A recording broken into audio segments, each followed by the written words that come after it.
apakah lumpur, apakah rumput, karena kan TKP Pedua itu berupa lapangan. Kemarin kan oleh ahli disampaikan, pasti kalau berpindah TKP ada jejak bagian, atau bukti, jejak bukti lain yang menempel di tubuh korban.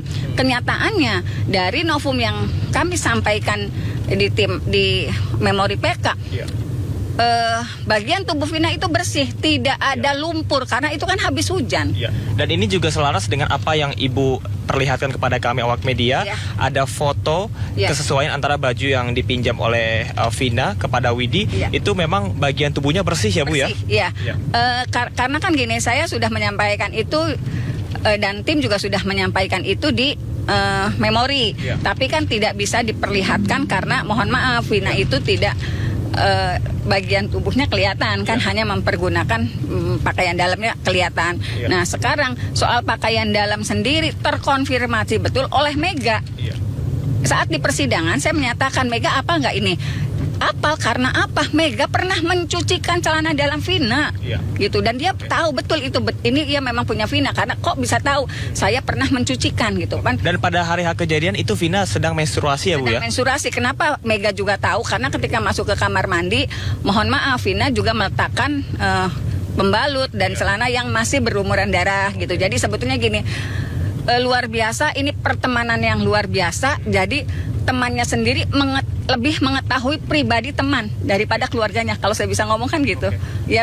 Tahu betul. Ibu sebelumnya sempat mendapatkan informasi ataupun juga pernyataan dari pihak keluarganya bahwasanya tidak tahu Vina setiap hari seperti apa begitu. Saya tidak ada komunikasi dengan keluarga Vina, mohon maaf, karena cuman kan saya juga dari tayangan-tayangan YouTube pernah mendengar terus melihat. Apa yang bisa Ibu simpulkan? Dari yang saya simpulkan ternyata teman-temannya lebih paham siapa Vina daripada keluarganya. Baik, Ibu, ini berkaitan dengan kemarin juga sempat ramai salah satu ahli berkaitan dengan memori kasasi terkait adanya penusukan yang berbeda begitu Bu. Itu seperti apa Bu? Jangankan di putusan Mas, di dakwaannya sendiri saya seringkali menyatakan di dalam dakwaan Saka peranan Peggy yang dinyatakan bebas dalam Prapit itu peranan Peggy itu di dakwaan Saka turut memperkosa, dari dakwaan aja udah berantakan. Tetapi di dakwaan lain dan seperti disampaikan oleh pada saat jumpa pers di Polda Jabar, Peggy itu hanya meraba-raba. Jadi dari dakwaan ada udah hancur lebur ini. Tidak sinkron ya Bu ya, konstruksi bagaimana cerita dari TKP 1 ke TKP terakhir ini tidak berkesinambungan begitu ya Bu ya? Ya karena memang dari awal kan sudah direkayasa Mas. Saya sih dari 2016 udah ini rekayasa. Karena saya juga tahu semua berkas ini berantakan banget. Gimana dikatakan ada perencanaan pembunuhan oleh Daninya fiktif. Sementara di berkas yang saya miliki ada percakapan handphone, nggak ada percakapan yang aneh. Hanya lagi mau kemana, sholat, mau kemana, ini itu hanya kalimat-kalimat sayang-sayang antara terpidana dengan pelaku, dengan pacarnya. Karena waktu itu kan ada salah satu yang waktu itu ditangkap 2 minggu lagi mau menikah. Jadi komunikasinya nggak ada masalah itu. Gitu. Ibu, klaim dari pihak sebelah bahwasanya yang menyebabkan mengapa ini merupakan peristiwa pembunuhan adanya luka tumpul begitu Bu. Namun kemarin ahli menyebutkan Budi Sehendar bahwasanya luka tumpul ini apakah suatu benda keras mengenai badan atau badan mengenai benda keras, itu kan agak sama-sama dari benda tumpul begitu, bukan hanya dari kekerasan saja. Seperti apa Bu? Ya yang sebelah karena nggak lihat berkas utuh Mas, ngelihatnya cuma putusan gitu. Coba saya ginilah, saya sih malah sebetulnya saya juga tidak bermain media sosial kan. Saya juga nggak ini. Mendingan ngobrol deh, kita lihat berkas ini. Kan banyak yang tadinya juga ini ketika saya kasih tahu ini loh berkasnya, ini udah ini. Karena banyak hal juga yang kan saya nggak bisa sampaikan Mas di media gitu loh. Baru meyakini kalau cuma lihat putusan ya semua juga. Coba sandingkannya putusannya jangan cuma satu, putusannya tiga-tiganya dibaca. Itu berantakan Mas, benar. Kemarin juga ahli hukum pidana ini atas nama Azmi Syahputra Bu. 3 DPO yang hilang, di mana justru ini menjadi tersangka utama. Ketika tersangka utama fiktif, artinya keseluruhan dari masalah ini adalah fiktif juga begitu. Apa yang Ibu yakini tentang hal ini? Ya saya kan bukan cuma sekarang Mas, dari dulu saya yakin. Dari dulu saya sudah menyatakan di media, walaupun itu hanya media lokal, bahwa ini rekayasa. Ini rekayasa, dari dulu saya sudah menyatakan itu. Tapi kan gak ada yang percaya juga Mas. Sekarang terima kasih sekarang terima kasih media luar biasa banget. Kami sangat mendukung, mendapat dukungan yang luar biasa. Terima kasih kepada masyarakat Indonesia karena apa? Saya nggak ngomong bohong, saya buktikan di fakta-fakta persidangan, di fakta-fakta lain yang saya miliki gitu. Bagaimana ketika saya membela Saka kemudian menuliskan pledoi, Ibu Etik Purwa siapa namanya? Yang mudah-mudahan hari ini masih aktif. Saya tuh menyerahkan pledoi waktu itu ketika di print itu nomor surat yang masuk itu nomor surat pada saat mendaftarkan kuasa ke pengadilan negeri. Tetapi oleh hakim ketua itu dianggap seolah-olah saya tidak melakukan pembelaan kepada Saka. Dia seorang ibu loh. Dia seorang ibu sampai tega melakukan itu. Kalau itu berdasarkan keyakinan hakim, kenapa sih gitu? Enggak, Bu ini. Kenapa sih kan yang dihadapi kan itu anak kecil gitu loh. Saya juga kan kalau sidang Saka kan tiap hari Mas. Jadi kemungkinan kita lelah karena sama sidangnya sampai malam kayak gini sama persis. Sementara saya sendirian gitu. Kemudian ketika saya dan itu putus 8 tahun, kemudian saya melakukan banding. Saya menerima memori banding dari jaksa pada tanggal 26. Jaksa mengirimkan memori bandingnya itu ke pengadilan negeri tanggal 24 Oktober. Berarti kan saya tanggal 26. Tapi pengadilan negeri mengirimkan memori banding jaksa pada hari itu juga. Nah, ketika saya membalas memori banding jaksa sekalian membuat kontrak, pengadilan negeri tidak mengirimkan memori banding dan kontra memori banding saya ke pengadilan tinggi. Pada tidak disampaikan. Jadi akhirnya putus, kemudian kasasi. Nah, jadi apa yang sudah Ibu upayakan tidak tersalurkan begitu ya Bu ya? Tidak. Terima kasih Ibu Etik.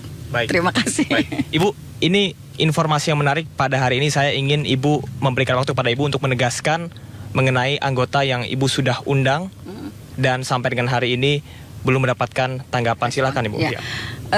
Kepada Ibu Kapolres, saya Kapolres Kot Sumber, saya sudah menyerahkan surat itu dari hari Senin karena saya meminta waktu sidang itu tanggal hari Selasa pukul 13. Kenapa kita ambil waktu pukul 13 supaya terbaca paginya.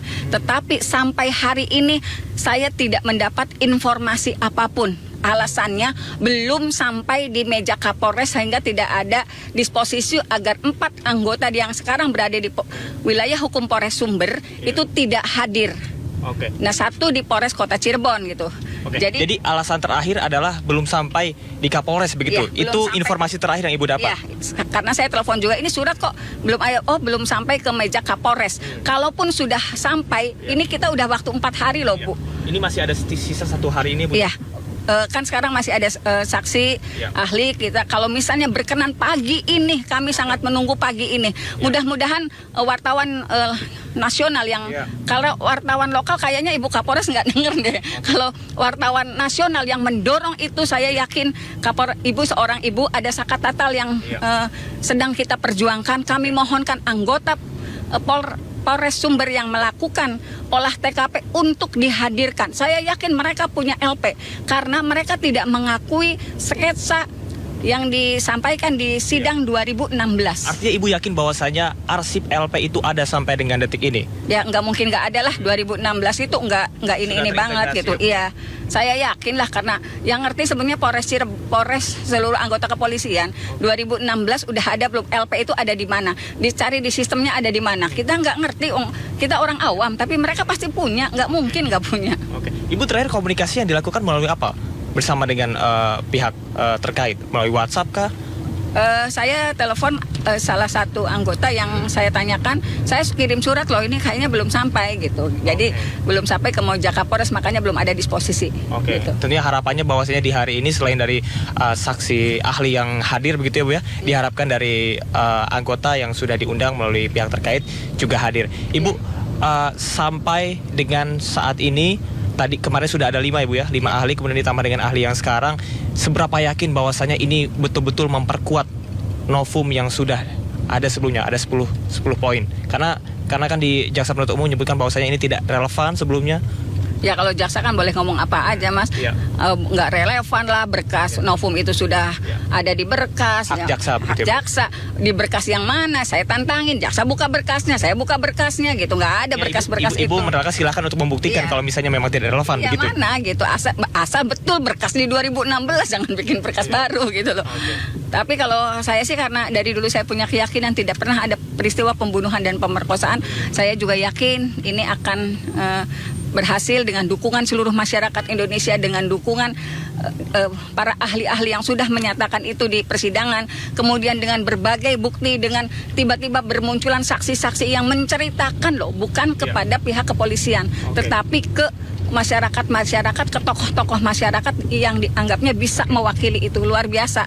Terima kasih kepada Widi dan Mega, terima kasih kepada Liga Akbar, terima kasih kepada Dede. Walaupun tidak seluruhnya bisa kita hadirkan, tetapi paling tidak mereka sudah berani mengungkapkan kebenaran, walaupun tidak kepada institusi kepolisian. Mungkin ya saya aja berkirim surat nggak ada jawabannya, gimana masyarakat Mas mau ngomong kayak gitu, tahu didengar tahu enggak gitu, itu loh. Baik. Ibu, kemarin juga saya mendapatkan informasi dari salah satu kuasa hukum Saka Tatal bahwasanya rencananya Ibtu Rudiana akan hadir, namun ternyata tidak hadir. Dan yang ingin saya tanyakan, mohon maaf Ibu, kemarin ahli menyebutkan bahwa dalam BAP sebelumnya memang Saka ini kan mengakui ya Bu, karena di bawah intimidasi tentunya. Nah, faktanya apakah benar Ibtu Rudiana juga ikut melakukan penyiksaan pada saat itu yang Ibu tahu? Kalau Saka Saka kan kita nggak tahu Mas. Kalau kita tahu juga kita kan sudah melapor kemana-mana. Saya sudah melapor kemana-mana loh dari 2016 mengenai tindak penganiayaan itu Karena Saka ini kan di bawah umur ya Bu ya. Tapi kan memang Saka sih sampai hari ini juga saya tanya, kamu ingat nggak ingat namanya. Cuman kalau yang dewasa sangat meyakini mereka paham. Nanti tapi kan saya nggak ada akses juga ke yang dewasa, walaupun dulu saya mendampingi, tapi kan memang karena posisinya ada di Bandung, saya juga susah berkomunikasi dan tidak mungkin bisa merekam apa yang mereka katakan gitu. Baik, mohon maaf Saka, bisa saya konfirmasi pada saat itu ketika Saka disuruh mengaku, bisa jelaskan lagi apa yang dilakukan kepada Saka? Pemukulan kah?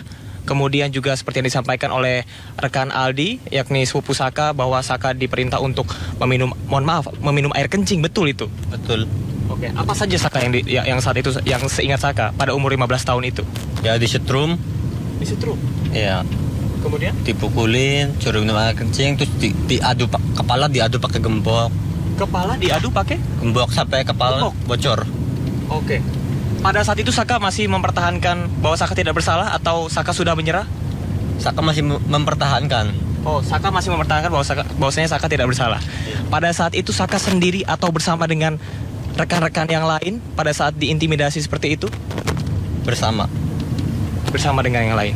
Oke, Ibu, saya sudah mendengar langsung dari Saka ya Bu ya. Terus juga sampai Silakan, ini Saka. tangan dijepit pakai kursi. Masih ada ya? Ini bekasnya masih ada. Bekasnya masih ada ya? Ini jelas udah. Dijepit pakai kursi. Iya, pakai kursi besi. Oke. Bukan kursi besi ya. Iya. Baik, kalau misalnya intimidasi dan penyiksaan itu dilakukan bersama-sama, artinya rekan yang lain juga mengetahui yang 7 tersangka itu bahwasanya ada tindak itu. Iya, mengetahui. Oke, baik. Ibu, ini artinya Saka masih di bawah umur dan sepengetahuan masyarakat awam tentunya ada perbedaan dalam mencari fakta bagi tersangka di bawah umur dan juga tersangka dewasa. Seperti apa Ibu? Ya sebetulnya kan seharusnya seperti itu, undang-undang menyatakan seperti itu. Tetapi kalau saya sih melihatnya dulu gini, saya sudah ini kenapa ya Saka, kenapa sih tidak? Mereka kayaknya telat mengetahui kalau Saka itu anak-anak gitu, karena kan dia tinggi. Iya. Saya mengerti gitu, mereka menangkap gitu dan tidak mengira salah satu diantaranya anak. Makanya perlakuannya sama seperti dewasa, terjebak sama tinggi badannya Saka. Serius, kayaknya nggak nyangka ini anak gitu kan. Iya. Baik, Ketika ditangkap kan tek. Karena Saka sama Sudirman waktu itu tinggian Saka, ya. Jadi waktu pelapor menangkap itu tidak menyangka ada anak yang tertangkap. Oke, baik. Gitu. Baik Bu, kita akan jeda sejenak. Pemirsa jangan kemana-mana, tetap di Breaking News. Setelah ini kita akan menuju ke titik kumpul dari kuasa hukum Saka Tatal yang ada di Cirebon. Sementara demikian, tetaplah bersama kami di Breaking News.